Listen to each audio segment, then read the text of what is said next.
大家中唔中意睇預言呢？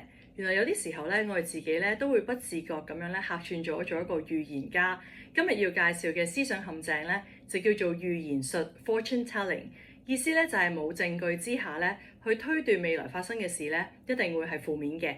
例如話咧，你會覺得新嚟嘅老闆一定係好衰噶啦，又或者係今次去旅行咧，實唔好玩都得啦。呢一啲咧都係一啲咧冇根據嘅想像，但係我哋咧就有時當咗佢係現實。咁咧就會導致我哋咧有焦慮啦，同埋有逃避嘅行為。咁點樣去處理呢？第一要分清楚邊啲係自編自導嘅劇本啦。第二咧就係可以問一問自己，最壞嘅情況會係乜嘢？但係最好嘅情況又會係乜嘢呢？例如話你想請老闆加薪啦，咁最壞嘅情況就係佢拒絕你或者鬧你一餐啦。但係最好嘅情況咧就係你得到你想要嘅加薪啦。咁而最有可能嘅情況咧就係佢會有啲討論或者話俾你聽，今年可能咧即係公司咧嘅財務狀況咧就未係好適合，又或者係咧我哋加薪嘅幅度咧未係如理想。咁但係咧唔一定係你所想嘅咁壞嘅。